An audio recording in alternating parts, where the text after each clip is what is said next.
So how does Medicaid expansion help? 70% are likely to report having a regular place of care. Without insurance, you don't have a regular place of care except the emergency room. 55% are more likely to report having a regular doctor, again with coverage. People were 60% more likely to utilize preventive care services. We know that good health is directly tied to prevention. 20% more likely to monitor for cholesterol, because again, when you go to the doctor, that's one of the things the doctor asks you about, and so most of us think about that and try to monitor it as well. And then the mortality rate falls. Okay. Some of the challenges in developing a healthcare exchange in Michigan includes the fact that the healthcare exchange is essentially, as it's being discussed now and planned as far as we know, is essentially a web-based marketplace where consumers can shop and compare insurance plans. And as simply as that, a marketplace or an exchange is simply going to be a place where a consumer, whether it's an individual consumer or a small business consumer, can shop and compare insurance plans. And the Michigan Healthcare Exchange is where consumers will assess tax credits to make the coverage more affordable.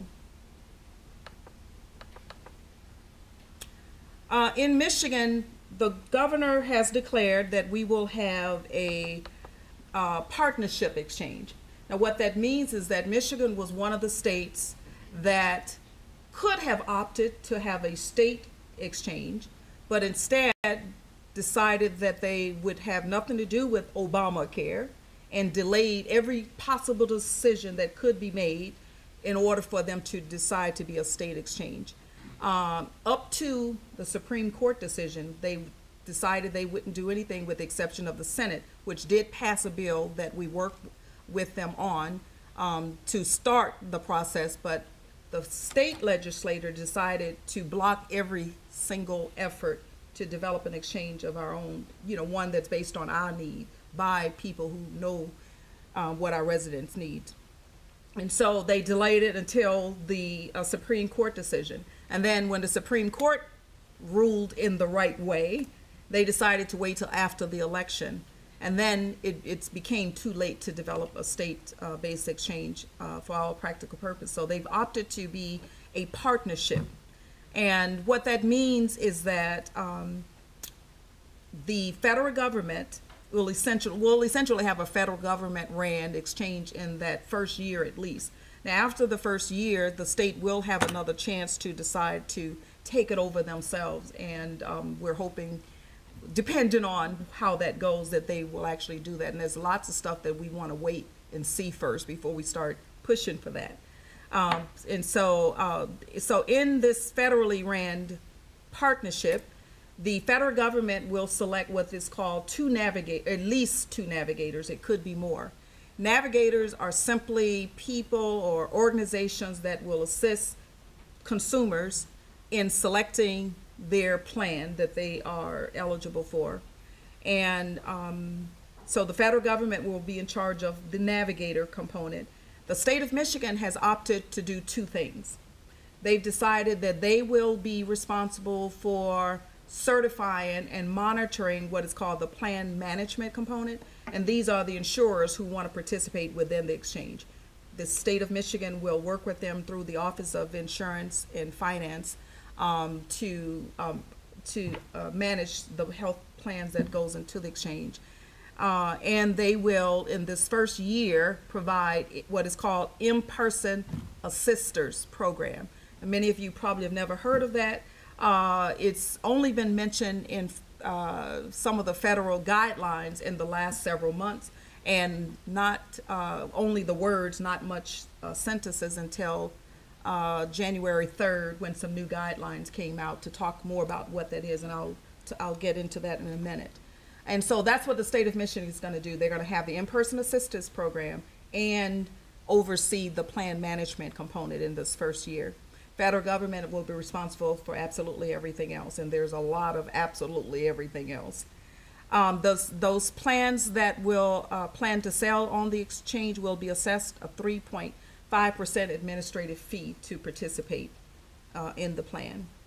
The exchange will notify you of your eligibility for expanded Medicaid or tax credit, assuming the expansion takes place. Okay, so when you go to the exchange looking for your insurance, you'll be, because of the process, it will identify all the benefits that you're eligible for. One of the things that all of these plans have to have, all of the insurers that participate in the exchange, they all have to have what is called essential health benefits. And there are 10 core coverage areas as defined by the federal government. And they include maternity care, they include rehabilitation and mental health benefits.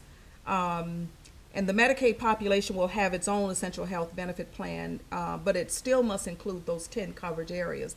Now, what that means is that there are going to be levels of plan levels. I'm told they'll use words like silver, gold, and bronze. And just like other things in life, the more expensive the metal is, in this case, the more benefits or greater degree. But according to the federal government, they have to have a ceiling, a floor level that includes these 10 areas, 10 core areas. And depending on what's covered in those levels, depends on which one you actually participate in. Does that make sense? Okay.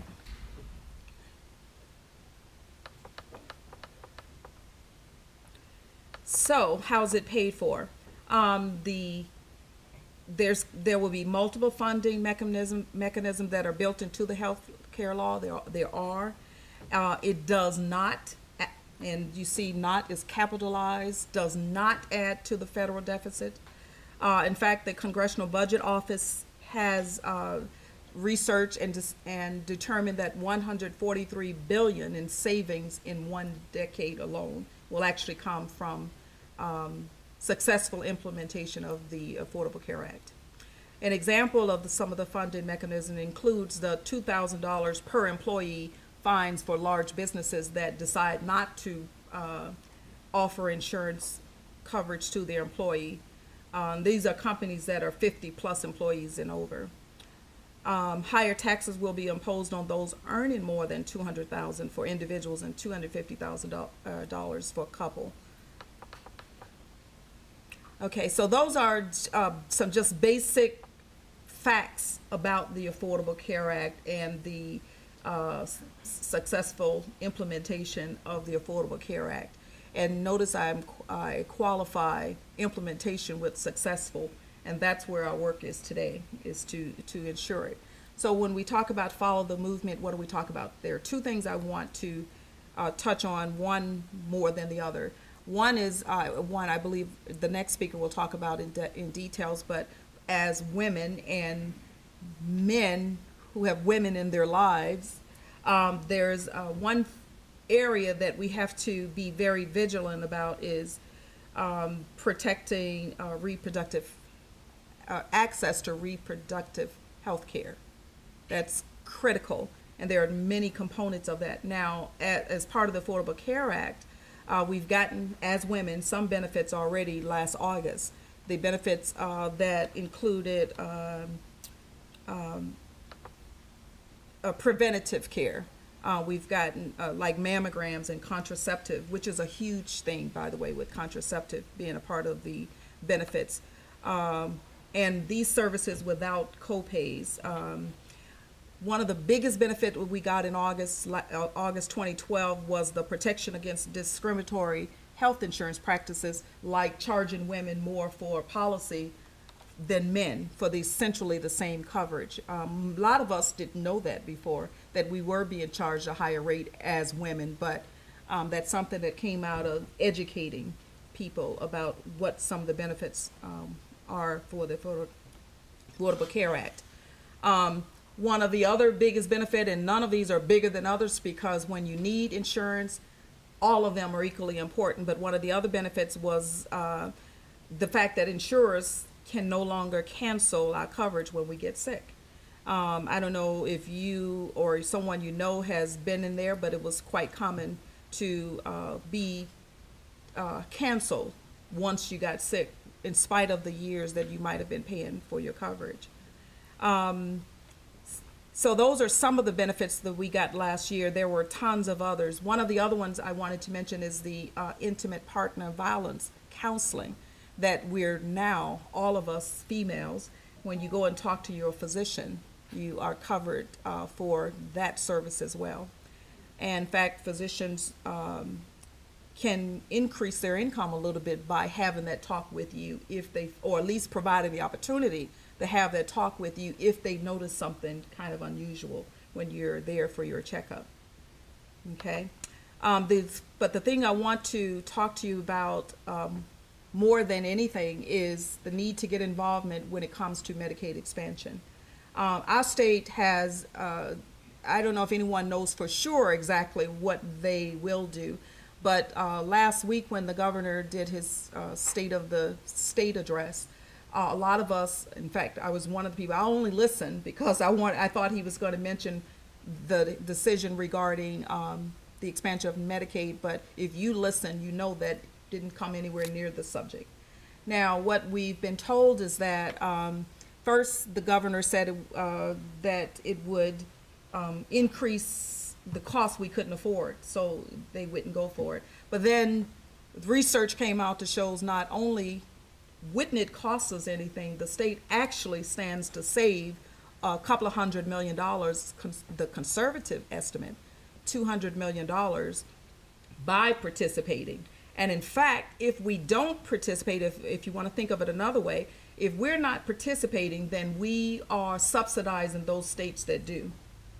Okay, that's another way to look at it. If we're not participating, we're subsidizing other states that do. And some of the states, now when you have a state like the governor of Arizona, who have did a complete flip-flop about Obamacare in terms of Medicaid expansion, hopefully our governor will be listening and wondering what's that about, okay? And so we need you to help fight for the expansion of Medicaid, regardless of what organization you work with, what group, it doesn't matter. That is critically important to all of us. Whether you need insurance or not, it benefits you. If you are lucky to be employed by someone and you don't have to pay a dime out of your pocket, although that would be a miracle. But even if that's you, it still benefits you because the amount of money that your employer spends on health care. Okay, so it still is important to you because it's part of that decreasing of the coverage for Medicaid. Now, finally, I don't know where I am on time, but finally, I want to encourage you to do some more. Our job is never done, but some of the other things that you can do is the Michigan Consumers for Healthcare. We have 2 surveys out right now that is designed to put us in the position of talking to our state legislator as well as our governor about what our consumers need. One is a survey that we are conducting with groups like Planned Parenthood, and then we're working with, I think it's the Muskegon, Oceana County Latino organization. I think that's not their correct name, but close enough. But we're working with groups like that on a contractual basis to help us get the survey done where they talk to the actual potential users of the exchange and people who might actually need Medicaid to be able to do that. We want to hear from those individuals what their needs are for sure, not for what we think theoretically. So we have that survey going. If you want to participate in that, I can probably use 5 to maybe 10 more organizations to participate with that. Second survey we have out is designed for CBOs, community-based organizations, who serve these populations more times than not. We want to know from you your degree of interest in an exchange, a role that you would like to play, resources that you might have available, or resources that you might need to play that role, okay?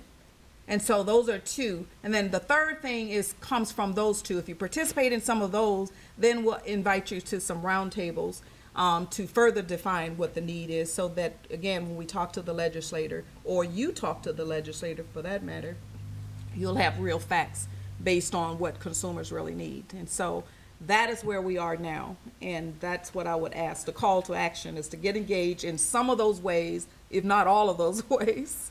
And you could contact me, and I'll give you my number and my email address. I have a few cards on the table, but my telephone number is 734-272-2583. That's my telephone number, but the best way to get a hold of me is email, and that's Dizzy, D-I-Z-Z-Y, at consumers, consumersforhealthcare.org. That's Dizzy at consumersforhealthcare.org.